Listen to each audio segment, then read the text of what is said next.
Hello guys, welcome to my YouTube channel. यहाँ पे हम MT8 BMTC 132, ठीक है, जो कि आपका डिफरेंशियल इक्वेशन है, इसको डिस्कस करते हुए हम यहाँ पे सेकंड यूनिट को डिस्कस कर रहे थे, जिसके अंदर हम मेथड्स डिस्कस कर रहे थे कि किस तरीके से हम फर्स्ट ऑर्डर फर्स्ट डिग्री की जो डिफरेंशियल इक्वेशन होती है उसके सॉल्यूशंस फाइंड कर सकते हैं। ठीक है, तो हमने इसके अंदर बहुत सारे मेथड्स जो है वो ऑलरेडी डिस्कस कर लिए। उनका लिंक जो है आपको डिस्क्रिप्शन में मिल जाएगा, आप इजीली जाके उन्हें वॉच कर सकते हो। ठीक है, तो पहले वो वीडियोस देख लेना ताकि आपके लिए ये लेक्चर सीरीज़ जो है वो थोड़ी हेल्पफुल हो जाए। ठीक है, और फिर उसके बाद आप इसको देखोगे तो आपको ज़्यादा बेटर समझ आएगा। ठीक है, तो हम यहाँ पे क्या डिस्कस कर रहे थे, नॉन एग्जैक्ट सॉल्यूशंस को किस तरीके से आखिरकार एग्जैक्ट बनाया जाता है एंड देन उसके बाद उसके सॉल्यूशंस फाइंड आउट किए जाते हैं। ठीक है, तो इससे पहले वाले में हमने होमोजीनियस पढ़ा था। ठीक है, आज जो हम यहाँ पे पढ़ने वाले हैं वो है हमारा inspection method. Basically inspection method हमारा फर्स्ट मेथड होता है।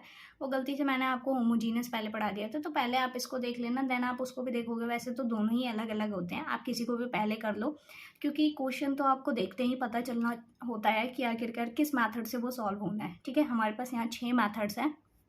आपको क्या करना होता है, क्वेश्चन को देखना होता है, वन बाय वन उन्हें चेक करना होता है कौन सा मेथड आपका फिट बैठ रहा है। ठीक है, जितनी ज़्यादा आप प्रैक्टिस करोगे उतनी ज़्यादा इजी तरीके से आपको पता चल जाएगा कि आखिरकार किस तरीके से इनको क्या करना होता है, आपको चेक करना होता है। ठीक है, फिर आपको देखते ही पता चल जाएगा कि कौन सा मेथड जो है किस क्वेश्चन के लिए सूटेबल है, कितना ज़्यादा। ठीक है, तो अब हम इसको आगे बढ़ाते हैं।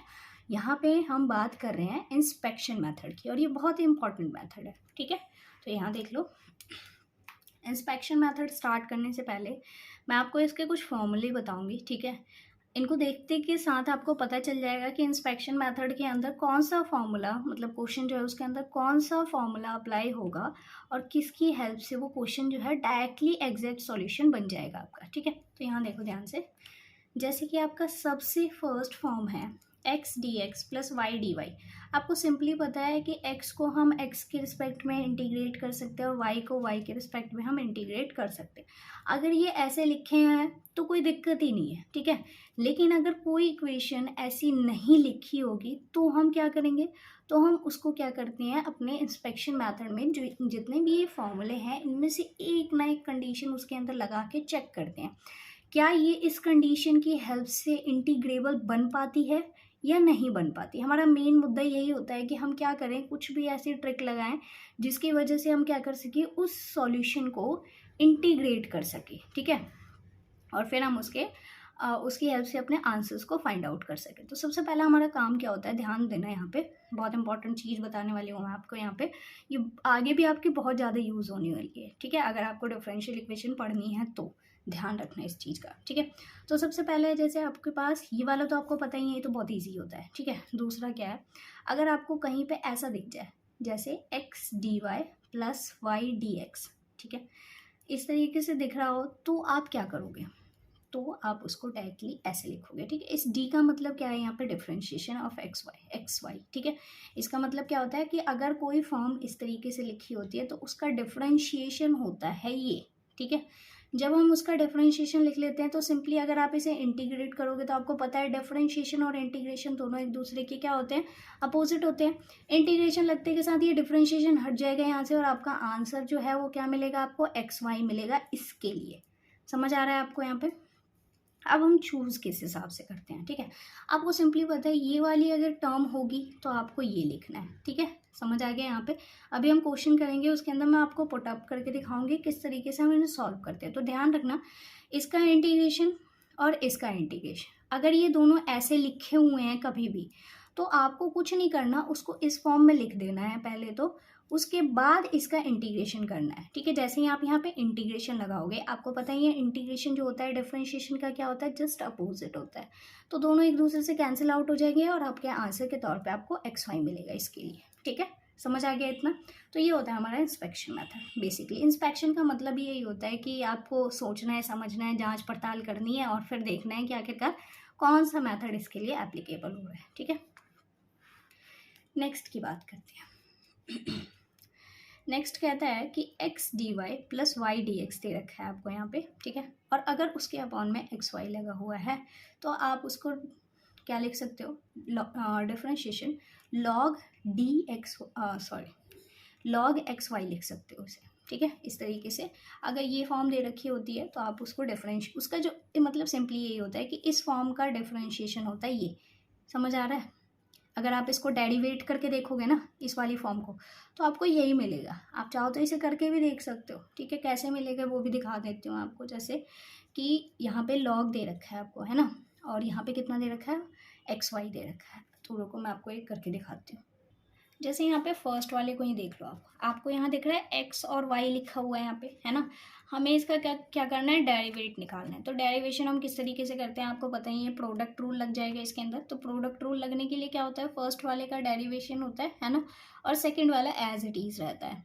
तो इसके अंदर क्या हो जाएगा, एक्स का डेरिवेट, ध्यान रखना यहाँ पे किसी के रिस्पेक्ट में नहीं हो रहा है ये, इस वजह से एक्स का अगर आप डिफ्रेंशिएशन करोगे या फिर वाई का कर लो आप, ठीक है। आपको ये वाली ही अगर फॉर्म चाहिए, इस वाले की बात कर रही हूँ मैं यहाँ पे, तो आप क्या करो, वाई का डिफ्रेंशिएशन करो और एक्स को एज इट इज़ छोड़ दो, ठीक है। तो हमने एक्स को फर्स्ट वाली टर्म एज इट इज़ रखी, सेकंड का डेरिवेट किया, तो सेकंड का डेरिवेट डी वाई आ जाएगा, क्योंकि यहाँ पे किसी के रिस्पेक्ट में नहीं हो रहा है ये, ठीक है।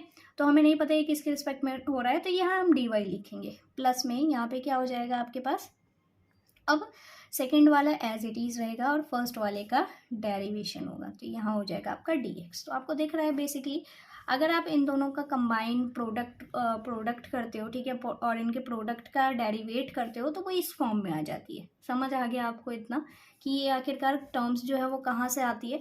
तो जब भी कभी आपको ऐसा लिखा हुआ दिखे तो आप उसको डायरेक्टली ऐसे लिख सकते हो, एंड देन आपको कुछ नहीं करना होता है, इसी का इंटीग्रेशन कर देना होता है। इस इंटीग्रेशन की हेल्प से ये वाला जो होता है कैंसिल आउट हो जाता है और आपको आंसर के तौर पे ये मिल जाता है। समझ आ रहा है इतना?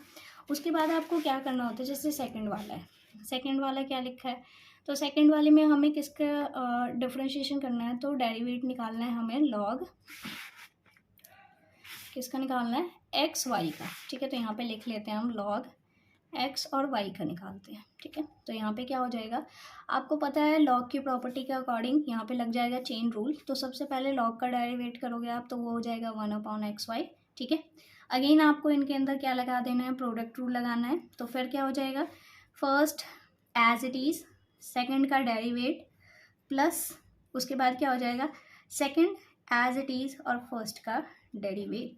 तो आप इसको अगर कंबाइन करोगे, कंबाइन करने के बाद ये क्या दिखेगा आपको, x D Y plus Y D x upon में क्या आ जाएगा आपका, एक्स वाई हो जाएगा। और ध्यान दो ये चीज़ यहाँ पे लिखी हुई है। समझ आ रहा है यहाँ पे आपको किस तरीके से आ रहे हैं ये। सेम आपको कुछ नहीं करना, इन सबको भी ये इसी फॉर्म में लिखे हुए हैं। जैसे कि यहाँ पे अगर x D Y plus Y D x upon में x square plus Y square लिखा हुआ दिखता है आपको, तो यहाँ पे क्या हो जाएगा, ये D 1/2 log X square plus Y square हो जाएगा, ठीक है। समझ आ गया? नेक्स्ट की बात कर लेते हैं। तो नेक्स्ट कहता है वाई ई की power x D x minus e की power x D y y square, ये दे रखा है। तो आप इसको ये लिख सकते हो, डी ई की पावर एक्स और अपॉन में वाई लिख सकते हो। आप इसको करके देख लेना, बहुत आसान होते हैं ये करने, ठीक है। X D Y minus Y D x upon में एक्स स्क्वायर लिखा होगा, तो उसको हम ये लिख सकते हैं, ठीक है।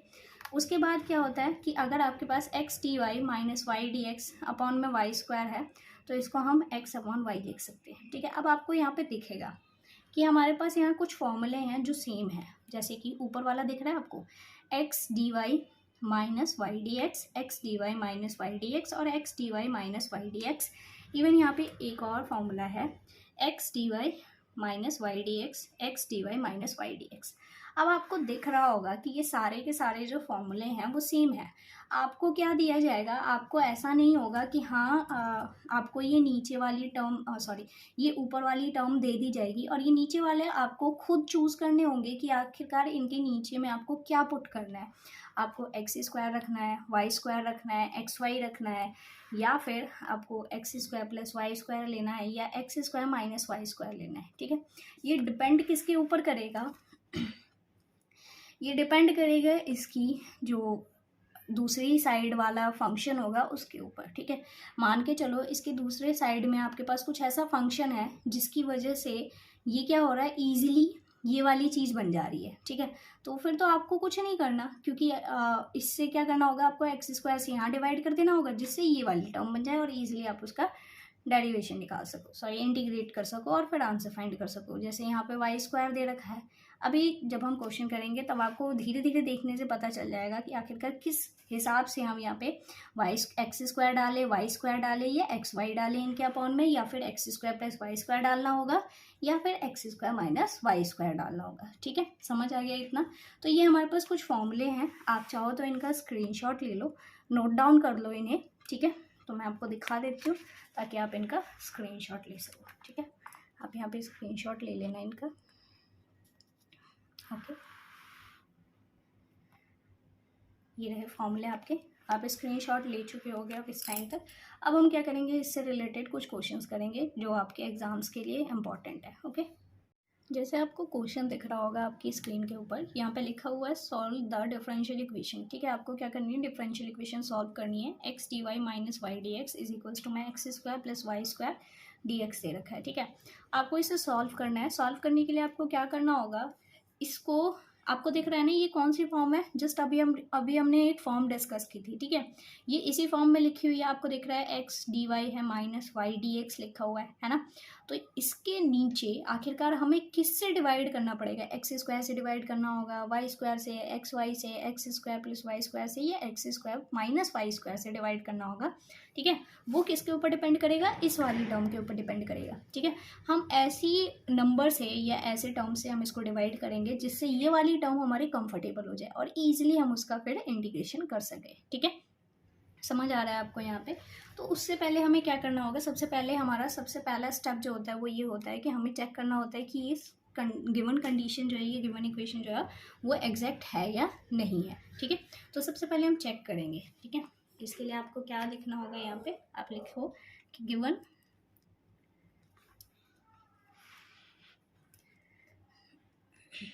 इक्वेशन। ठीक है, आपको इक्वेशन दे रखी है, क्या दे रखी है, x D Y minus Y D x is equals to में x square plus Y square. ठीक है, डी एक्स के साथ। तो आप इसको सॉल्व करोगे तो एक्स डी वाई हो जाएगा माइनस वाई डी एक्स है आपका इज इक्वल्स टू में, इसको मल्टीप्लाई कर लो, एक्स स्क्वायर डी एक्स हो जाएगा plus Y square d x हो जाएगा। ठीक है, अब आपको क्या करना है, डी एक्स वाली टर्म्स एक साथ करनी है और डी वाई वाली टर्म्स को एक साथ करना है। तो इन दोनों को भी उठा के इधर ले आओ। तो यहाँ पे क्या हो जाएगा, आपको दिख रहा है ये, इनको उठा के ये भी डी एक्स की टर्म है और ये भी डी एक्स की टर्म है, तो इनको उठा के इधर ले आओगे आप। तो ये बड़ी है तो इसको लिख लेते हैं माइनस में, फिर उसके बाद माइनस में यहाँ पे एक्स स्क्वायर आ जाएगा, माइनस का वाई है और इस पूरे के बाहर डी एक्स लग जाएगा, यहाँ पे प्लस का एक्स और डी वाई हो जाएगा इज इक्वल्स टू में 0। ये फॉर्म बना ली हमने। अब जब हम इसको क्या करेंगे, कंपेयर करेंगे। ठीक है, कंपेयर करेंगे किसके साथ, m d x plus n d y is equals to में 0 के साथ। यहाँ से हम अपनी m की वैल्यू निकालेंगे जो कि होगा आपका minus y square minus x square minus y. ठीक है, और यहाँ से हम अपनी n की वैल्यू निकालेंगे, वो क्या हो जाएगी आपकी x। अब आपको कुछ नहीं करना होता, m का पार्शियल डेरिवेट करना होता है y के रिस्पेक्ट में और n का पार्शियल डेरिवेट करना होता है आपको x के रिस्पेक्ट में। तो यहाँ पे हम लिखेंगे m का पार्शियल डेरिवेशन ऑफ y। ठीक है, तो यहाँ पे जब आप इसको डेरिवेट करोगे तो यहाँ से जो वैल्यू है वो क्या मिलेगी आपको, 2y माइनस में यहाँ पे 1 मिलेगा। आप इसका करोगे तो डेल अपॉन में ये मिलेगा 1 आपको। ठीक है, आपको दिख रहा है ये दोनों ही नॉट इक्वल्स टू में है, तो हम यहाँ पे लिख देंगे कि इन दोनों के जो पार्शियल डेरिवेट्स है वो क्या है आपके पास, नॉट इक्वल्स टू में। जब ये नॉट इक्वल्स टू में आ जाते हैं तो इसका मतलब क्या होता है, ये क्या होता है, हमारा नॉन एग्जैक्ट हो जाती है। ठीक है, डिफरेंशियल इक्वेशन। ठीक है, ये हमारी क्या हो गई, नॉन एग्जैक्ट हो गई। सबसे पहले आपका यही काम होता है, सबसे पहला स्टेप किसी भी क्वेश्चन को सॉल्व करने से पहले आपको यही करना होता है। ठीक है, अब उसके बाद क्या करना है, जब ये आपको दिख गया कि ये नॉन एग्जैक्ट है तो हम इसके अंदर देख सकते हैं कि ये फॉर्म हमारे पास गिवन है। इस क्वेश्चन को मैं दोबारा उतार लेती हूँ, यहाँ पे ये था हमारे पास गिवन इक्वेशन, हमारी ये दे रखी थी।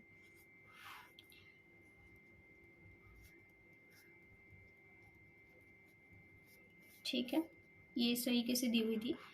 अब आपको क्या करना है, आपको चेक करना है कि आखिरकार हम इसके अंदर ऐसा क्या करें जिससे ये वाली साइड ईजिली हो जाए इंटीग्रेट। ठीक है, इसको तो हम कर सकते हैं क्योंकि इसको तो हमें पता है कि किस किस से डिवाइड कर करके हम इंटीग्रेबल बना सकते हैं हम एक्स स्क्वायर से, वाई स्क्वायर से, एक्स स्क्वायर एक्स वाई से, ठीक है, इन सारे टर्म्स से। तो ये तो सबके साथ कंफर्टेबल होगा।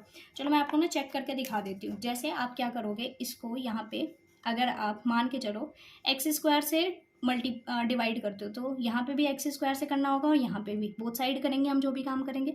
एक्स स्क्वायर से करने पे ये क्या हो जाएगा, ये तो यहाँ से 1/x हो जाएगा और ये क्या हो जाएगा आपके पास, ये हो जाएगा आपका वाई अपॉन में एक्स स्क्वायर हो जाएगा, ठीक है।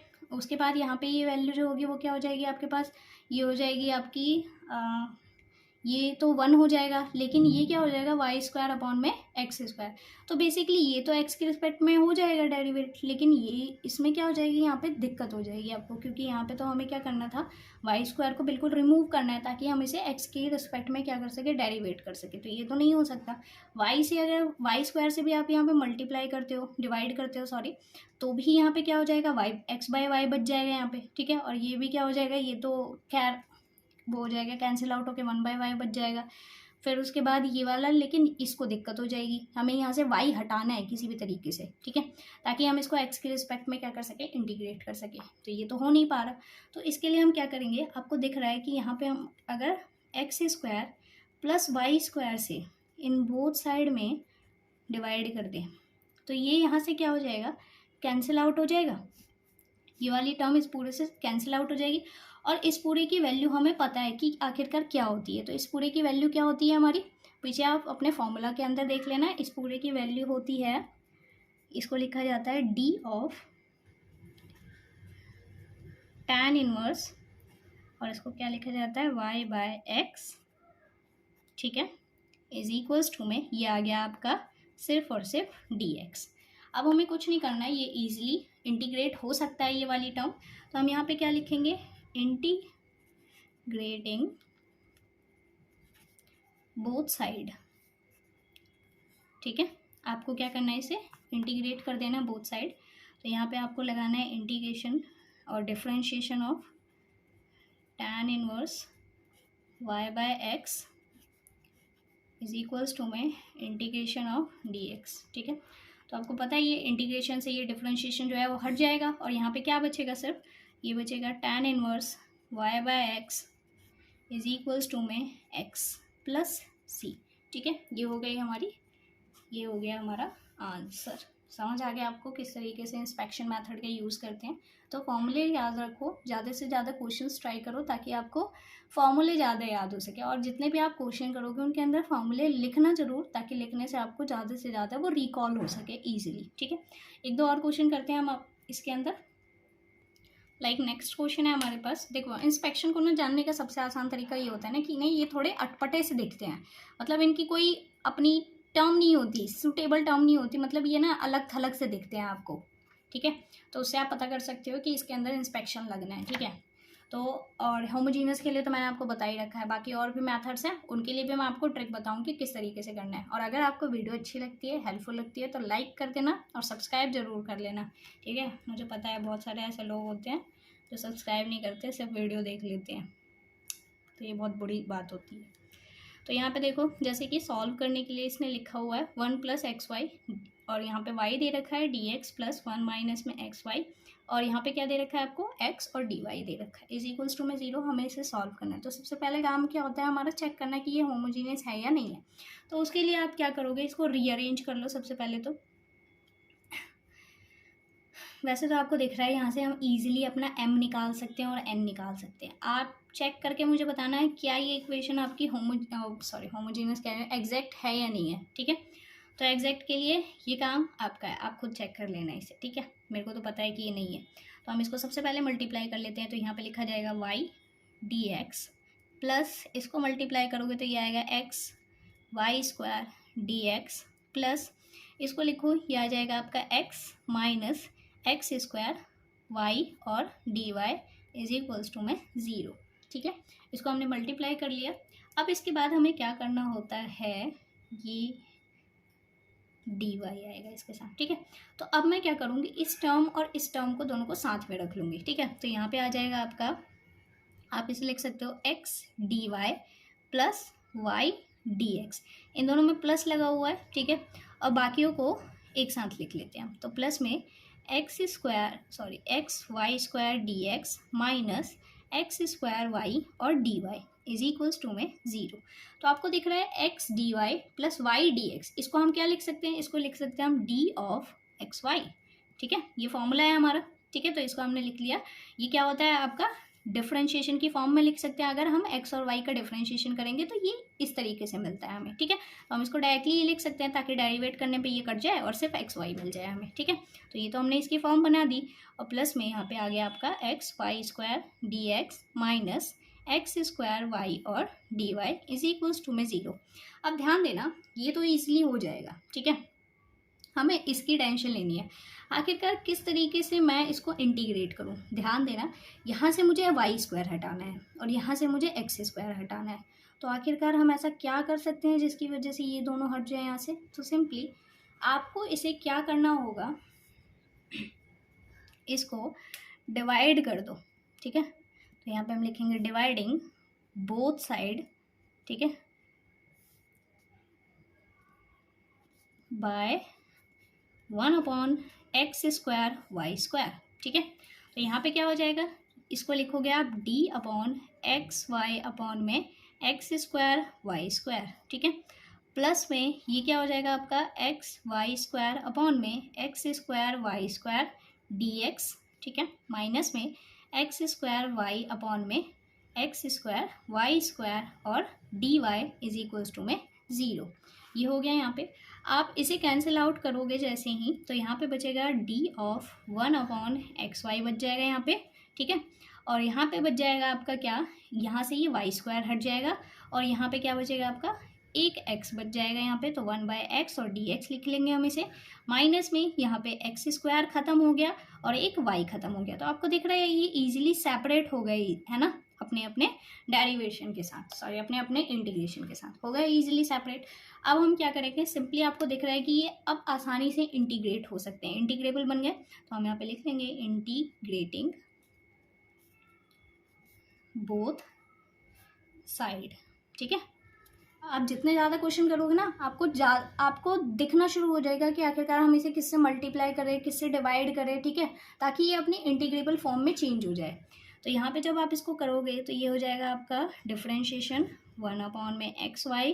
ठीक है, प्लस इंटीग्रेशन के साथ यहाँ हो जाएगा 1/x और dx माइनस 1/y इंटीग्रेशन में और dy इज इक्वल्स टू में आपका चल रहा था 0।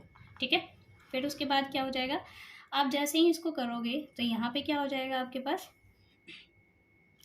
ये वाली जो टर्म है हमारी वो बेसिकली आपकी 1/xy है। ठीक है, और इसका जो हमारे पास, इसको आप कैंसिल आउट कर लोगे तो यहाँ पे बचेगा आपका माइनस, इसकी जो वैल्यू हो जाएगी वो हो जाएगी -1/xy हो जाएगी इसकी वैल्यू। तो प्लस में उसके बाद इसकी जो वैल्यू है वो आपको पता है कि ln क्या हो जाएगा, ये x minus log y is equals to में, अब यहाँ पे क्या हो जाएगा आपका ln c आ जाएगा। ठीक है, अब इसके बाद आपको कुछ नहीं करना, इनको सिंपली आपको कंबाइन कर लेना है। तो माइनस में 1/xy को एज इट इज़ रखो, इनके अंदर हमारे पास रूल लग जाएगा।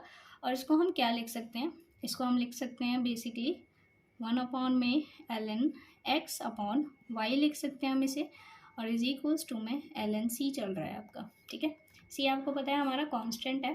ठीक है, और हमें अब क्या करना है, इसके पास तो लॉग है नहीं, तो इसके पास लॉग नहीं है तो हम इसको डायरेक्टली क्या लिखेंगे, इसको लिखेंगे हम x इज इक्वल्स टू में डायरेक्टली cy e⁻1/xy लिखेंगे। ठीक है, अब ये कैसे हुआ ये भी पता है आपको, इसको हमने इस तरीके से लिख दिया, ये इस तरीके से होगा। पहले तो ये इधर जाएगा। ठीक है, ये हो जाएगा आपका माइनस में होने की वजह से क्या हो जाएगा, ये वाली जो चीज़ है ये पूरी की पूरी ये इसके अपॉन में उठ के आ जाएगी। तो मतलब x/y जो है इसके अपॉन में आ जाएगा, तो ये ऊपर चला जाएगा। ठीक है, तो ये c के साथ बेसिकली मल्टीप्लाई में हो गया। ठीक है, यहाँ पे जो बचेगा हमारे पास अपॉन में क्या बचेगा, इसके x बचेगा, ये x इधर आ जाएगा। ठीक है, और ये जो सारी टर्म है वो कहाँ चली जाएगी, इसके पावर में चली जाएगी, ई की पावर में लिखते हैं क्योंकि इसके पास लॉग नहीं था। ठीक है, इस वजह से ये आंसर हो गया। आप चाहो तो इसे इतना भी छोड़ सकते हो, तब भी कोई दिक्कत नहीं होगी। तो आई होप आपको समझ आ रहा होगा किस तरीके से करना है। और भी 2-4 क्वेश्चन करते हैं हम इसके, फिर इसके बाद इस वीडियो को एंड करेंगे। ओके, जैसे कि आपको यहाँ पे क्वेश्चन दिख रहा है y D x minus x D Y plus l n x D x is equals to में 0। अब आपको क्या करना होता है, इस वाले एक्स को देखना है, इस एल एन को भूल जाओ 1 मिनट के लिए, ठीक है। यहाँ पे आपको एक्स दिख रहा है, ठीक है। अगर मैं क्या करूँ इस वाले को, क्योंकि ये वही वाली टर्म है जिसके अंदर हमें क्या करना होता है, एक्स स्क्वायर से या वाई स्क्वायर से, एक्स वाई से, x square plus Y square या x square minus y square, इन सब से क्या करना होता है, डिवाइड करना होता है बेसिकली, ठीक है, ताकि हम इस वाली टर्म को क्या कर सकें, इंटीग्रेट कर सकते, क्योंकि इसके नीचे तो आप कुछ भी लगा लो, उसका इंटीग्रेशन तो हम आसानी से निकाल लेंगे, क्योंकि इसका डिफरेंशिएशन मिल जाएगा हमें, और डिफरेंशिएशन मिलने के बाद वो कैंसिल आउट होके आसानी से आंसर मिल जाएगा, ठीक है। तो इसके नीचे तो आप कुछ भी लगा लो इनमें से, ये सबके साथ कंफर्टेबल है, लेकिन देखना हमें इसके लिए पड़ता है कि आखिरकार इसके साथ क्या दे। तो आपको यहाँ x दिख रहा है, अगर यहाँ y होता तो वाई स्क्वायर से करते हैं, x होता तो एक्स स्क्वायर से करेंगे, एक्स वाई होता तो एक्स वाई से करेंगे, x square plus Y square होगा तो x square plus Y square से करेंगे, x square minus y square होगा तो उससे करेंगे, ठीक है। समझ आ गया आपको किस तरीके से करना है। तो मिल गया हमें इसका इंटीग्रेटिंग फैक्टर, ठीक है। आप यहाँ पे लिख सकते हो कि आपका इंटीग्रेटिंग फैक्टर क्या है, जिससे भी आप मल्टीप्लाई कर रहे हो, डिवाइड कर रहे हो, वही आपका क्या हो जाता है, इंटीग्रेटिंग फैक्टर हो जाता है। तो ये आ गया आपका 1/x²। चेक करने की जिम्मेदारी आपकी कि ये एग्जैक्ट है या नॉन एग्जैक्ट है। सबसे पहला आपका वही स्टेप होता है, क्योंकि हो सके कोई इक्वेशन एग्जैक्ट निकल जाए और आपका काम आसानी से हो जाए, आपको इतने सारे झंझट करने ही ना पड़े, ठीक है। तो आप देख लेना यहाँ पे, इसको हम क्या करेंगे, 1/x² से डिवाइड करेंगे। जैसे ही आप इसको डिवाइड करोगे ये कुछ ऐसा लिखा जाएगा, ये लिखा जाएगा y D x minus x D y upon में लिखा है यहाँ पे x², ठीक है, प्लस में यहाँ पे क्या लिखा गया आपका ln x upon x² dx is equals to में 0। ये टर्म कुछ ऐसी लिखी। तो उसके बाद क्या हो जाएगा, जैसा कि आप देख सकते हो, यहाँ से आपको क्या करना होगा, जो हमारी फॉर्म होती है वो क्या होती है, वो होती है एक्स डी वाई माइनस में वाई डी एक्स होती है, ठीक है। तो हम यहाँ से क्या कर लेंगे, माइनस कॉमन ले लेंगे। माइनस कॉमन लेने के बाद ये आ जाएगा आपका एक्स डी वाई माइनस में वाई डी एक्स अपॉन में यहाँ पे क्या आ गया आपका x²। इसको उठा के आप उधर रख दो, तो यहाँ पे क्या आ जाएगा आपका, यहाँ पे आ जाएगा आपका माइनस ln x, ठीक है, और इस पूरे के अपॉन में x² था और यहाँ dx लिखा हुआ था, ठीक है। तो यहाँ माइनस से माइनस जो है वो कैंसिल आउट हो जाएगा। बेसिकली आपका यहाँ पे इस पूरी फॉर्म की जगह हम लिख सकते हैं, ये क्या होती है आपके पास d/y/x होती है, ठीक है, इज इक्वल्स टू में, अगर आप इसको लिखोगे यहाँ पे तो ये क्या हो जाएगा आपका ln, इसको ऐसे लिख लो, x⁻² लिख दिया हमने इसे, ठीक है, और यहाँ पे x आ गया और फिर आ गया dx, ठीक है। अब आपको क्या करना है, इसके अंदर इसका इंटीग्रेशन तो आपको पता है y/x आ जाएगा, इसके अंदर हम क्या यूज़ करेंगे, इंटीग्रेशन बाय पार्ट यूज़ करेंगे, ठीक है। तो यहाँ पे ये किस तरीके से लिखा जाएगा, यहाँ पे लिख लेते हैं हम सबसे पहले इंटीग्रेटिंग, ठीक है, बोथ साइड। तो यहाँ पे आ जाएगा dy/x इज इक्वल्स टू में integration of x⁻² ln x और dx, ठीक है। तो यहाँ पे ये तो इससे कैंसिल आउट हो जाता है, और फिर यहाँ पे क्या बच जाता है, यहाँ पे बचेगा आपका y/x plus c is equals to में, इसकी वैल्यू लिख लो आप। तो इसके लिए हम क्या करते हैं, इंटीग्रेटिंग बाय पार्ट में क्या करते हैं, इसको लिखा जाता है आपका फर्स्ट, ये हो गया, और ये हो गया आपका सेकेंड, ठीक है, समझ आ गया। अब इसको जब आप करोगे तो इसमें क्या लिखा जाता है, फर्स्ट वाला एज इट इज़ रहता है, ठीक है, और फिर उसके बाद क्या करते हैं हम, सेकंड वाले का इंटीग्रेशन, देन उसके बाद यहाँ पे लगता है आपका प्लस फर्स्ट का differentiation multiply by integration of second part, ठीक है। तो यहाँ पे हम लिख लेंगे integration of second part and then उसके बाद क्या होता है, होल का इंटीग्रेशन, ठीक है। ये इस तरीके से लिखा जाता है। तो यहाँ पे आ रहा है आपका y/x plus c is equals to में log x। इसका जब आप करोगे तो इसका इंटीग्रेशन क्या होता है, मैं माइनस आगे लगा देती हूँ, और इसका इंटीग्रेशन 1/x होता है। -1/x जो होता है वो x⁻² का इंटीग्रेशन होता है। अब यहाँ पे आप करोगे इसे तो ये 1/x तो एज इट इज़ रहेगा, आपको इसका इंटीग्रेशन करना है। अगेन वही हो जाएगा, जब आप इसका इंटीग्रेशन करोगे तो क्या हो जाएगा आपका सो यहाँ पे जो फॉर्मूला होता है उसके अंदर हमारा माइनस आता है, इस माइनस की वजह से ये क्या हो जाएगा, प्लस हो जाएगा, और मल्टीप्लाई में इसका आप जब करोगे तो यहाँ पे आ जाएगा 1/x, ठीक है। इस माइनस की वजह से यहाँ पे ये प्लस हो गया और फिर आ जाएगा आपका dx। फिर क्या होगा, ये आ जाएगा y/x plus c is equals to में इसको करोगे तो यहाँ से -1/x हम बाहर ले लेते हैं, इसको लिख लेते हैं ln x, प्लस में ये हो जाएगा आपका इंटीग्रेशन ऑफ 1/x² और dx, ठीक है। फिर उसके बाद आप इसे सॉल्व करोगे तो y/x plus c is equals to में -1/x ln x, और इसका अगेन आप करोगे तो यहाँ पे -1 में क्या आ जाएगा आपका x, ठीक है। और प्लस में आप कांस्टेंट ऑलरेडी इंट्रोड्यूस कर चुके हो तो दोबारा करने की जरूरत नहीं है। आप करना चाहो तो इसको c1 और c2 और फिर बाद में लिख देना उसे कि c1 और c2 जो है दोनों के दोनों c के इक्वल है, ठीक है। तो आप इस तरीके से लिखना चाहो तो इसे लिख सकते हो। तो यहाँ पे ये y/x हो गया, प्लस में c हो गया, इसको उठा के आप इधर ले आओगे तो क्या हो जाएगा, माइनस में यहाँ पे प्लस में 1/x ln x plus 1/x is equals to में 0 हो जाएगा। और यहाँ से आप 1/x अगर चाहो तो कॉमन ले लो, ठीक है, सब में से। तो 1/x हमने जब यहाँ कॉमन लिया तो अंदर बचेगा आपका y plus cx plus ln x plus 1 is equals to में 0, और ये उधर जाके ख़त्म हो जाएगा। तो लास्ट जो आपका सॉल्यूशन है वो आएगा y प्लस, इसको ले आते हैं ln x plus 1 plus cx is equals to में 0, और ये आ गया आपका लास्ट सॉल्यूशन, ठीक है। होप आपको वीडियो अच्छी लगी होगी, हेल्पफुल लगी होगी। प्लीज़ वीडियो को लाइक करना और चैनल को सब्सक्राइब कर देना ताकि आगे आने वाली वीडियोस आपको मिलती रहे। और इसी चैनल के ऊपर आपको नेक्स्ट जो वीडियो है वो ये बताने के लिए मैं अपलोड करूँगी कि आखिरकार इनके आपको स्टडी किस तरीके से करनी है अपनी, जो हमारे एग्ज़ाम्स आ रहे हैं उसके लिए कौन कौन से इंपॉर्टेंट टॉपिक्स हैं, कहाँ से आप क्वेश्चंस कर सकते हो ज़्यादा से ज़्यादा। तो वीडियो आप ज़रूर देखना उस वाले को, और उसके लिए आपको सब्सक्राइब करके बेल आइकन प्रेस कर लेना ताकि अगले वाली वीडियो जो है वो आपको आसानी से देख सके, ठीक है। Thanks for watching.